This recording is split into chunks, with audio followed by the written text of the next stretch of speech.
Վհուկի կաղամախին, լատիշական հեքիաթ։ Մի անգամ երկու եղբայր գնում են որսի։ Անտառում հանդիպում են մի շան։ Մեծ եղբայրը հարցնում է փոքրին. «Կրակեմ, թե չկրակեմ»։ «Մի սպանիր ինձ», աղերսում է շունը։ «Ես ամեն մեկիդ 3 ձագ կտամ։ Առաջինների անունը կլինի բռնիր, երկրորդիններինը կոտրիր, երրորդիններինը երկաթ ջարդիր։ Առաջին ձագերը հենց որ բռնեն, փոշի կկանգնի։ Երկրորդ ձագերը հենց որ սկսեն կոտրել, ճարճատյուն կընկնի։ Իսկ երրորդ ձագերը հենց որ սկսեն ջարդել, տաշեղներ կթռչեն 4 կողմը»։ Համաձայնվում են եղբայրները։ Հանդիպում են նրանք մի գայլի։ Հարցնում է մեծ եղբայրը փոքրին. «Կրակեմ, թե չկրակեմ»։ «Մի սպանիր ինձ», խնդրում է գայլը։ «Ես ամեն մեկիդ մի ձագ կտամ։ Նրանք ինչ որ պետք է կգտնեն, կիմանամ»։ «Լավ»։ Հետո հանդիպում են նրանք արջի։ Մեծ եղբայրը նորից հարցնում է. «Կրակեմ, թե չկրակեմ»։ «Մի սպանիր ինձ», խնդրում է արջը։ «Ես ամեն մեկիդ մի ձագ կտամ։ Նրանք ուր ասես կարող են մտնել»։ «Լավ»։ Հետո հանդիպում են լուսանին։ Նորից հարցնում է մեծ եղբայրը փոքրին. «Կրակեմ, թե չկրակեմ»։ «Մի սպանիր ինձ», ասում է լուսանը։ «Ես ամեն մեկիդ մի ձագ կտամ։ Նրանք ում ասես կարող են բռնել»։ «Լավ»։ Հանդիպում են մի աղվեսի։ Հարցնում է մեծ եղբայրը փոքրին. «Կրակեմ, թե չկրակեմ»։ «Մի սպանիր ինձ», խնդրում է աղվեսը։ «Ես ամեն մեկիդ մի ձագ կտամ։ Նրանք ում ասես կբուժեն»։ Նորից են համաձայնվում։ Հանդիպում են նրանք մի եղջերուի։ Նորից հարցնում է մեծ եղբայրը փոքրին. «Կրակեմ, թե չէ»։ «Մի սպանիր ինձ», խնդրում է եղջերուն։ «Ես ամեն մեկիդ մի ձագ կտամ։ Նրանք ինչ բեռ ասես կտանեն»։ Հետո հանդիպում են քարայծին։ Քարայծն ասում է. «Մի սպանիր ինձ։ Ես ամեն մեկիդ մի ձագ կտամ։ Նրանք ուր ուզես կսուրան»։ Նորից շարունակում են ճանապարհը։ Հանդիպում են նրանք մի նապաստակի։ Նորից է հարցնում եղբայրը եղբորը. «Կրակեմ, թե չկրակեմ»։ «Մի սպանիր ինձ», խնդրում է նապաստակը։ «Ես ամեն մեկիդ մի ձագ կտամ։ Նրանք ումից ասես կարող են փախչել»։ Եղբայրները վերցնում են իրենց օգնական գազաններին և որոշում են տարբեր կողմեր գնալ։ Բայց բաժանվելուց առաջ իրենց դանակները խրում են մի մեծ կաղնու մեջ։ Եթե նրանցից մեկը վերադառնա այստեղ ու տեսնի, որ եղբոր դանակը ժանգոտել է, ուրեմն նրա գործերը վատ են։ Իսկ եթե դանակը փայլի, ուրեմն ամեն ինչ լավ է։ Մեծ եղբայրը գնում է շրջանցիկ ճանապարհով, իսկ փոքր եղբայրը ուղիղ։ Մյուս օրը մեծ եղբայրը հասնում է մի դղյակի։ Դղյակն ասես մեռած լինի։ Ոչ ոք այնտեղ չկա։ Միայն մի աղջիկ է, մենակ նստած։ «Քույրիկ, ուր է ձեր ժողովուրդը»։ Հարցնում է մեծ եղբայրը։ «Բոլորը վազել են սպիտակ եղջերուի ետևից և քար են դարձել։ Հայրս էլ նրանց հետ»։ «Եվ այդ բոլորի պատճառն այն է, որ նրանք օգնականներ չեն ունեցել։ Իսկ ես ինչքան ասես օգնական ունեմ։ Ես կբռնեմ սպիտակ եղջերուին»։ Մեծ եղբայրը դուրս է գալիս բակ և տեսնում, որ դղյակի մոտով վազում է սպիտակ եղջերուն։ Նա իր օգնականների հետ միասին ընկնում է եղջերուի ետևից։ Հանկարծ եղջերուն անհետանում։ Մեծ եղբայրը վերև է նայում և ինչ տեսնի։ Ծեր կաղամախիի վրա մի գարշելի վհուկ է նստած։ «Հեյ վհուկ, ցած իջիր, թե չէ արջիս կուղարկեմ քո ետևից, նա քեզ իսկույն ցած կիջեցնի»։ «Կիջնեմ, Միայն թող քո գազաններին մի թեթև խփեմ այս փայտիկով, որ նրանք ինձ չկծեն։ Մեծ եղբայրը թույլ է տալիս։ Բայց հենց որ վհուկը իր փայտիկով կպչում է գազաններին, բոլորը մեծ եղբոր հետ միասին քար են դառնում։ Որոշ ժամանակ անց փոքր եղբայրը վերադառնում է կաղնու մոտ և տեսնում, որ մեծ եղբոր դանակը ամբողջովին ժանգոտել է։ Փոքր եղբայրն անմիջապես գնում է մեծ եղբոր ճանապարհով և շուտով հասնում է նույն դղյակին, որտեղ մեն-մենակ ապրում էր գեղեցկուհի աղջիկը։ Գեղեցկուհի քույրիկ, իսկ ուր է ձեր ժողովուրդը։ Բոլորը վազել են սպիտակ եղջերուի ետևից և քար են դարձել։ Իսկ այստեղով անցել է մի ջահել որսորդ իր գազանների հետ միասին։ Հա, անցել է։ Ուզում էր եղջերուին բռնել, բայց ինքն էլ քար դարձավ։ Ախր դա իմ եղբայրն էր։ Ինչպես փրկեմ նրան։ Եղբորդ դու չես փրկի։ Ավելի լավ է ինքդ փախչես։ Եվ եթե կարող ես, ինձ էլ հետդ վերցրու։ Դու չգիտես, թե ինչ վհուկ է այդ կաղամախիի վրա նստած։ Բավական է նա մի խոսք ասի և իր փայտիկով կպչի, և ես, և դու, և քո բոլոր գազանները հուր հավիտյան քար կդառնանք։ Եթե նա իմանա, որ ես քեզ հետ խոսում եմ, մեծ չարիք կլինի։ Ավելի լավ է փախիր այստեղից, կտրիչ տղա։ Փոքր եղբայրը նստում է գայլի մեջքին, աղջկան էլ նստեցնում է իր առջևում և նրանք սլանում են։ Հանկարծ գետինը դղրդում է։ Վհուկը ընկնում է նրանց ետևից։ Տեսնում է փոքր եղբայրը, որ իրենք հեռու չեն փախչի գայլով, և գայլի վրայից աղջկա հետ թռչում նստում են արջի վրա։ Իսկ վհուկը ավելի ու ավելի է մոտենում։ Այդ ժամանակ նրանք նստում են եղջերուի վրա։ Վհուկը միևնույն է նրանցից ավելի արագ է վազում։ Եվ ուր որ է կհասնի։ Նապաստակն ինչքան ուժ ունի փախչում է, այծիկը ուղիղ սլանում է։ Գայլուկը, աղվեսիկն ու արջուկը այնպես են վազում, որ միայն կրունկներն են երևում։ Ծուրթատ լուսանիկը շտապելուց սայթաքում է։ Միայն բռնիր, կտրիր, երկաթ ջարդիրներն են ատամները կրճտացնում։ Բայց դե ինչ կարող են նրանք անել։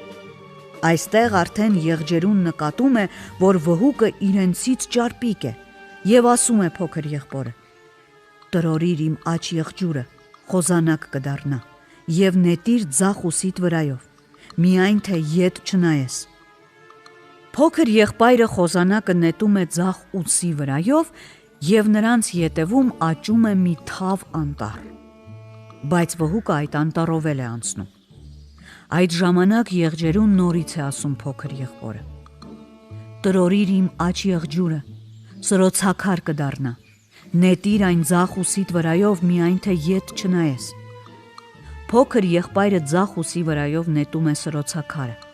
և նրանց ետևում հայտնվում են բարձր սարեր, բայց վհուկը այդ լեռներով էլ է անցնում։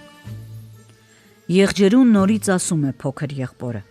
տրորիր իմ աջ եղջյուրը, թաշկինակ կլինի, և նետիր ձախ ուսիդ վրայով, միայն թե ետ չնայես։ Փոքր եղբայրը թաշկինակը նետում է ձախ ուսի վրայով, և նրանց ետևում հայտնվում է մի կրակե գետ։ Վհուկը չի կարողանում անցնել այդ գետի միջով։ Փոքր եղբայրը իջնում է եղջերուի վրայից, որ մի քիչ շունչ քաշի։ Բայց դե նա չէր կարող երկար հանգստանալ։ Պետք էր մի հյուղակ սարքել, որ գիշերեն։ Եվ ահա բոլորը գործի են անցնում։ Աշխատանքը եռում է։ Մեկը բերում է, մեկը տանում, երրորդը բարձրացնում է, չորրորդը քաշում, հինգերորդը շարում, վեցերորդը տանիքն է ծածկում։ Երբ բոլորը պառկում են քնելու, եղջերուն փոքր եղբորը կանչում է բակ ու ասում. իսկ հիմա դու պիտի ինձ սպանես։ Գլուխս պիտի թաղես շեմի տակ, իսկ մարմինս հատակի տակ։ Վերցրու այս ժապավենը և պահիր աչքիդ լույսի պես։ Երբ դու որոշես այստեղից գնալ, ժապավենը աջից ձախ կթափահարես։ Հետո նրանով իմ գլուխը կկապես մարմնիս ու ես նորից կկենդանանամ։ Բայց ինչպես կարող եմ քեզ, իմ բարերարին սպանել, Դատարկ մի խոսիր, ես քեզ համար եմ այս բոլորը ասում։ Փոքր եղբայրը անում է եղջերուի ասածները, իսկ ժապավենը դնում է պատուհանի վրա։ Առավոտյան որոշում է իր օգնական գազանների հետ որսի գնալ։ Աղջիկը մնում է տանը։ Տեսնում է նա ժապավենը ու մտածում. ինչ սիրուն ժապավեն է այստեղ ընկած։ Ես հիմա դրանով գուլպաս կկապեմ։ Բայց երբ նա կապում է գուլպան, միամտորեն թափահարում է ժապավենը ձախից աջ։ Եվ նույն ակնթարթին կրակե գետի վրա մի կամուրջ է ձգվում, և վհուկը իսկույն ևեթ հայտնվում է այնտեղ։ Օգնական գազանները նետվում են վհուկի վրա, իսկ վհուկը չի կարողանում նրան ցախից գալ։ Ախր շտապելուց փայտիկը մոռացել էր կաղամախիի վրա, բայց դե վհուկը մնում է վհուկ։ Նրա խորամանկությունը չափ սահման չունի։ 1, 2 և մեծ փոսն արդեն պատրաստ է։ Իսկ օգնական գազանները հենց վազում են, որ հարձակվեն նրա վրա, ընկնում են փոսի մեջ։ Հենց որ բոլորն ընկնում են փոսի մեջ, փոսը ծածկվում է 9 ծանր դռներով։ Ինչ աներ հիմա փոքր եղբայրը։ Նա աղջկա հետ մնում է մենակ, առանց օգնականների, իսկ վհուկը ծիծաղում է. Բաղնիքը վառեք ու մի լավ լողացեք, որ ես նախաճաշին ուտեմ ձեզ։ Նրանք վառում են բաղնիքը, իսկ վհուկը արևի տակ ննջում է։ Վառարանը դեռ կարգին չէր տաքացել, մեկ էլ հայտնվում է եղջերուի գլուխն ու ասում. Հիմար գլուխներ եք դուք, ինչ եք շտապում, բաղնիք եք վառում, տաքացնում, բռնիր, կոտրիր և երկաթ ջարդիրը դեռ միայն 3 դուռ են ջարդել։ Դուք մի շտապեք, դանդաղ շարժվեք, որ նրանք հասցնեն բոլոր դռները ջարդել։ Նոր էր եղջերուի գլուխն անհետացել, երբ վհուկը զարթնեց։ Պառկել եմ ու սպասում, թե երբ պիտի դուք բաղնիքը տաքացնեք։ Դե մի հոգու համար գուցե բավականացնի, իսկ 2-ի համար էլի պետք է փայտ գցել։ Դե որ դուք այդպես դանդաղ եք շարժվում, ես 2-ից չեմ ուտի։ Վհուկը դա ասում է, հարձակվում աղջկա վրա, արմատից հանում է նրա առաջին ատամը, որը ոսկուց էր։ Այդ ատամը աղջկան ինքը լայման էր նվիրել, և եթե ատամը հանեին, աղջիկը կմահանար։ Այդպես էլ լինում է, աղջիկը մահանում է։ Վհուկը նրան դնում է մի երկաթե դագաղի մեջ և տանում թաղում խաչմերուկում։ Մինչ վհուկը դագաղը դնում էր հողը, նորից հայտնվում է եղջերուի գլուխն ու ասում. բռնիր, կտրիր և երկաթ ջարդիրը 3 դուռ են ջարդել։ Վազելով գալիս է վհուկը։ Աղջկան թաղելուց հետո նա ավելի շատ էր սովածացել։ Շուտ վառիր բաղնիքը, ասում է նա փոքր եղբորը, թե չէ քեզ անլավակ ուտեմ։ Հիմա, թող ջուրը լավ տաքանա։ Վհուկը պառկում է արևի տակ ու ննջում, իսկ եղջերուի գլուխը նորից է հայտնվում։ Բռնիր, կոտրիր, երկաթ ջարդիրը վերջին դռներն են ջարդում, սպասիր օգնականներիդ։ Շուտով բոլոր գազանները, բոլոր օգնականները դուրս են գալիս փոսից ու թաքնվում։ Նապաստակը նստարանի տակ, այծիկը դարակի ետևում, աղվեսիկը սանդղամուտքի տակ, գայլը տակառի մեջ, արջը վառարանի ետևում, լուսանը չորանոցում, իսկ բռնիր, կոտրիր, երկաթ ջարդիրը և փոքր եղբայրը մտնում են վառարանի տակ։ Գալիս է վհուկը։ Պատրաստ ես, գոռում է նա։ Պատրաստ, մտիր։ Դուռը ճռռում է և վհուկը մտնում է բաղնիք։ Ու հենց այդ ժամանակ էլ սկսվում է։ Բռնիրը բռնում է, կոտրիրը կոտրում, երկաթ ջարդիրը ջարդում, փշրում, Արջը դնգստում, գայլը գզում, աղվեսը կծում, լուսանը պատառոտում, նապաստակը թռչկոտում է շուրջը, իսկ փոքր եղբայրը մեծ շերեփով խփում է վհուկի գլխին։ Ծեծում են նրանք վհուկին, ծեծում, բայց չեն կարողանում սպանել։ Վհուկը չի մեռնում։ Վհուկը նորից դուրս է պրծնում նրանց ձեռքից ու փախչում։ Այ թե ուրախանում են։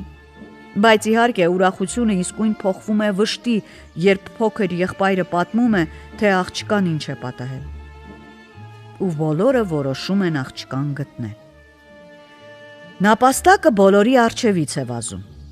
Գայլն ու շները հետքերն են հոտոտում են ու վերջապես գտնում են։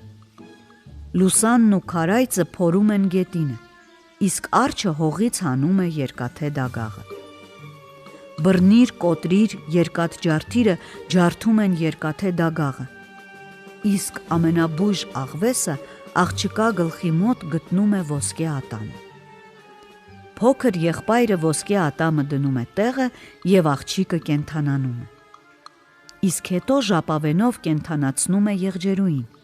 ու բոլորը միասին ճանապարհ են ընկնում դեպի դղյակ։ Ճանապարհին խելոք աղվեսն ասում է. մենք ամեն ինչ իմացանք, միայն մի բան չիմացանք, որ վհուկը իր փայտիկը կաղամախիի վրա է թողել։ Իզուր այդքան հեռու փախանք։ Ոչինչ, պատասխանում է եղջերուն։ Հիմա վհուկին կստիպենք ծառից իջնել առանց փայտիկի, իսկ եթե չուզենա, ծառը կկտրենք։ Նստում են կաղամախիի մոտ։ Վհուկը մռայլ նստել է ծառին ու տնքում է. Վայ, սառել եմ, ոնց եմ սառել, թող իջնեմ ցած մի քիչ տաքանամ, բայց որպեսզի քո գազանները ինձ չկծեն, թույլ տուր իմ փայտիկով խփեմ նրանց, լավ։ Փոքր եղբայրը չի էլ ուզում լսել վհուկին։ Չհամարձակվես ցած իջնել քո փայտիկով, գոռում է նա վհուկին։ Ավելի լավ է ասես, թե ես ինչ քարեր են այստեղ ընկած։ Դե դրանք մարդիկ են, գազաններ։ Լավ, եթե դրանք մարդիկ են ու գազաններ, ասա թե ոնց պիտի նրանց կենդանացնել։ Բայց վհուկը ոչ մի կերպ չի ուզում ասել։ Դե որ այդպես է, նրանք էլ սկսում են ծառը կտրել։ Մի կտրեք ծառը, մի կտրեք կաղամախին, խնդրում եմ, ամեն ինչ կասեմ։ Կաղամախիի արմատների մոտից հող վերցրեք և այդ հողը լցրեք քարերի վրա, ու նրանք կկենդանանան։ Այդպես էլ լինում է։ Մարդիկ կենդանանում են, կենդանանում է նաև մեծ եղբայրը, նրա օգնական գազանները, աղջկա հայրն ու մայրը և նրանց ողջ ժողովուրդը։ Ավելի շատ ժողովուրդ է հավաքվում, քան լինում է տոնավաճառի ժամանակ։ Ասեղ գցելու տեղ չի լինում։ Բոլորը շրջապատում են կաղամախին և սկսում թափահարել։ Ու վհուկի հետ միասին ծառնել են վայր գցում, կոտրում են։ Վհուկը ընկնելիս չի հասցնում ոչ ձեռքը բարձրացնել, ոչ էլ փայտիկով խփել։ Այդտեղ գազանները հարձակվում են նրա վրա և պատառ անում։ Փոքր եղբայրն ամուսնանում է գեղեցկուհի աղջկա հետ։ Մեծ եղբայրն էլ ապրում է նրանց հետ, դղյակում, իսկ աները փեսային է տալիս իր գահը։ Բոլորը ապրում են ուրախ ու երջանիկ։